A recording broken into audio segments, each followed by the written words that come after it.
Hello everyone, আজকে আমরা কথা বলবো মানসিক স্বাস্থ্য নিয়ে।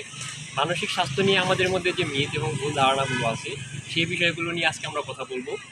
আসুন মানসিক স্বাস্থ্য নিয়ে আমরা খোলামেলা আলোচনা করি এবং নিজের মানসিক স্বাস্থ্যের যত্ন নিই। আমাদের সাথে আজকে আরও দুজন অসাম ব্যক্তি আছেন যারা তাদের এক্সপিরিয়েন্স এবং তাদের দৃষ্টিভঙ্গি শেয়ার করবেন আপনাদের সাথে মানসিক স্বাস্থ্য নিয়ে। এখন আমরা আসুন জেনে আসি মানসিক স্বাস্থ্যটা আসলে কী। দীপু, আপনি কি বলতে পারবেন মানসিক স্বাস্থ্যটা আসলে কী? মানসিক স্বাস্থ্য আসলে আমাদের মানসিক স্থিতি।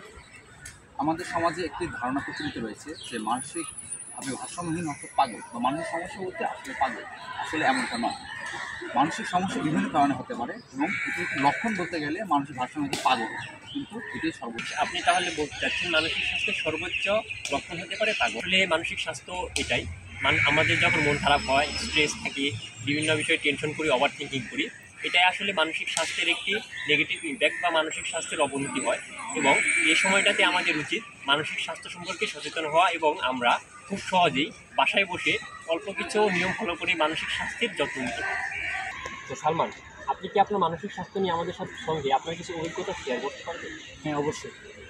আচ্ছা, আপনার তাহলে অভিজ্ঞতা কি দয়া করে আমাদের ঠিক বলুন। আমি প্রথমত বলতে চাচ্ছি যে গত কয়েক মাস আগে বা 1 মাস আগে যে জুলাই বিপ্লব হয়েছে, তখন চারদিকের পরিস্থিতি পরিবেশ এগুলো দেখার পরে আমার মধ্যে একটা বিষণ্ণতা বা ডিপ্রেশনের কাজ করে। এগুলো আমি ভাবতে ভাবতে আমার মানসিক বলতে কি ডিপ্রেশন কাজ করে করে এগুলো নিয়ে আমি অনেক চিন্তিত থাকি। আমার ঘুম হয় না ঠিকমতো, অন্যান্য সমস্যা দেখা যায়। এই সমস্যা দেখার পরে আমি আমার একজন পরিচিত মানুষ থেকে এই কনসাল্ট বা কাউন্সিলিংয়ের ব্যবস্থা করি। মানে আপনি কোনো এক্সপার্ট সাইকোলজিস্টের কাছ থেকে এই বিষয় নিয়ে আপনি কথা বলছেন। এক্সপার্টের সাথে আলোচনার পর উনি আমাকে বিভিন্ন মেডিটেশন বা অন্যান্য স্টেপ বা যা কিছু আছে দিয়ে হেল্প করে, যার ফলে আমি এখন সুস্থ আছি। জি, ধন্যবাদ সালমান আপনাকে। তার মানে আমরা যখন মানসিক স্বাস্থ্য সমস্যায় ভুগি বা আমরা যখন কোনো মেন্টাল প্রেশারে ভুগি, তখন যদি আমরা কোনো এক্সপার্টের কাছে যাই তাহলে খুব সহজে আমরা সেখান থেকে বেরিয়ে আসতে পারি। ধন্যবাদ সালমান এবং দীপুকে তাদের অভিজ্ঞতা আমাদের সাথে শেয়ার করার জন্য।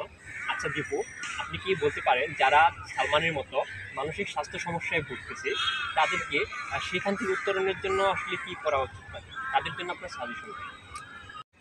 এক্ষেত্রে সালমান তার ট্রাস্টেড কোনো পার্টনারের সাথে তার ফিলিংস অথবা তার ডিপ্রেশনের বা যে কোনো ইস্যু সে শেয়ার করতে পারে। এরপরে সে তার যদি আরও বেশি হিলের প্রয়োজন হয় তাহলে সেক্ষেত্রে সে তার কোনো এক্সপার্টের সাইকোলজিক্যাল ফিল্ডে এক্সপার্ট কারোর সাথে যোগাযোগ করতে পারে। এবং এর জিনিস সাজেস্ট করবো সেটা হলো সেলফ কেয়ার। এটা হতে পারে নিজের জন্য মেডিটেশন, রিল্যাক্সেশন এবং এক্সারসাইজ করতে পারে এবং এতে সে অনেকটাই ফ্রেশ এবং রিল্যাক্স ফিল করে। আচ্ছা, ধন্যবাদ আপনাকে আবারও আপনার অভিজ্ঞতা বা আপনার মতামত আমাদের সাথে শেয়ার করার জন্য। তো আসলে আমরা এখন যেটা বুঝলাম, মানসিক স্বাস্থ্য নিয়ে আমরা যদি একটু সচেতন হই এবং আমরা যদি মানসিক স্বাস্থ্য নিয়ে সঠিক ধারণা রাখি নিজেদের মধ্যে, তাহলে আমরা খুব সহজে মানসিক স্বাস্থ্য নিয়ে সচেতন হতে পারবো এবং নিজের মানসিক স্বাস্থ্যের যত্ন নিতে পারবো। আসুন আমরা মানসিক স্বাস্থ্যের যত্ন নেই, আমাদের আশেপাশে যারা আছে তাদেরকে মানসিক স্বাস্থ্য সম্পর্কে সচেতন করি এবং আমরা নিজেরাও সুস্থ। ধন্যবাদ।